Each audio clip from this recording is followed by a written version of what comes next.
Les méthodes Python sont multiples et variées. Elles permettent de réaliser des traitements très différents et productifs sur des données de tableaux Excel. Nous allons découvrir ici une méthode permettant de corriger des anomalies d'alignement dans les cellules à cause d'espaces parfois trop abondants en préfixes. Et nous suggérons de baser la découverte sur un classeur Excel existant, bien sûr offert au téléchargement depuis le site bombache.fr. Sur la gauche de la feuille, nous découvrons un tableau de 2 colonnes dans lequel les alignements sont pour le moins approximatifs dans la première de ces 2 colonnes. Sur la droite, nous trouvons une sorte de clone, mais vide de données. Il est en attente de l'extraction des informations du premier tableau, mais corrigé de ces anomalies d'alignement. C'est une sorte de routine désormais. Avant de commencer, nous devons encapsuler ce tableau de données dans un dataframe Python, que nous pourrons ensuite piloter par formule grâce à des méthodes spécifiques. Donc je vous invite à cliquer sur la case grisée au-dessus du tableau pour sélectionner la cellule B3, CTRL-ALT-MAJ-P comme vous le savez pour activer Python, et nous débutons la syntaxe comme suit. Tab égale. Tab est le nom que nous souhaitons attribuer à l'objet Python devant représenter les données à traiter que nous devons encore sélectionner. Ce que nous faisons donc de la première B5 à la dernière C21 tout en conservant automatiquement les en-têtes. Nous validons par CTRL-Entrée et nous obtenons un dataframe dont nous pouvons visualiser un aperçu des données embarquées en cliquant sur son préfixe.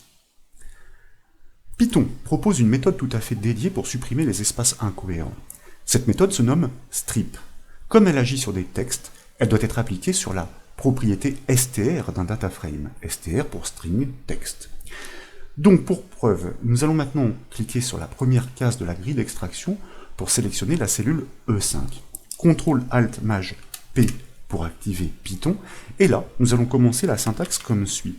Tab, et entre crochets, entre guillemets, nous expliquons que nous agissons spécifiquement sur la colonne des noms. Puis, nous appelons la propriété str comme nous l'avons annoncé, pour pouvoir ensuite appeler la méthode strip sans paramètre, donc parenthèse, parenthèse. Et nous validons par CTRL-Entrée. Nous obtenons une série de données que nous souhaitons transformer en informations visuellement exploitables. Donc à gauche de la barre de formule, nous cliquons sur la flèche orientée vers le bas et dans les propositions, nous choisissons Valeur Excel. Nous obtenons l'extraction de la colonne des noms issue du premier tableau. Mais comme vous pouvez le constater et comme par magie, tous les défauts d'alignement ont été automatiquement corrigés grâce à cette simple méthode Python. Une fois les espaces purgés sur les noms, nous souhaitons rapatrier les primes associées pour reconstruire un tableau normalisé complet.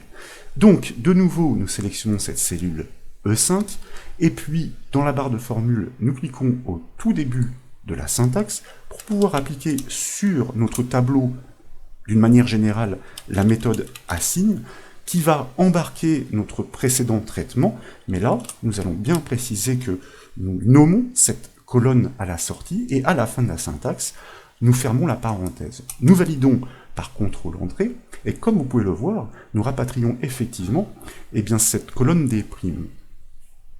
Cette méthode assign permet de créer une nouvelle colonne nom nettoyée pour ensuite pouvoir recréer la paire nom prime. Et nous pouvons même nous permettre le luxe de changer l'ordre des colonnes à l'extraction comme suit, donc à la fin de la syntaxe. Nous ouvrons 2 crochets, et puis nous indiquons que nous positionnons la colonne des primes en première place, puis la colonne des noms, donc nous inversons les positions, en deuxième place. Nous fermons les 2 crochets après avoir fermé les guillemets, et nous validons par CTRL-Entrée. Et vous voyez que la magie opère. J'espère que cette nouvelle démonstration en Python pour Excel vous a plu. Si c'est le cas, comme toujours, je compte sur vous pour mettre un petit j'aime à la vidéo, et comme vous le savez, vous pouvez retrouver toutes les astuces et formations sur le site bombache.fr. Je vous remercie.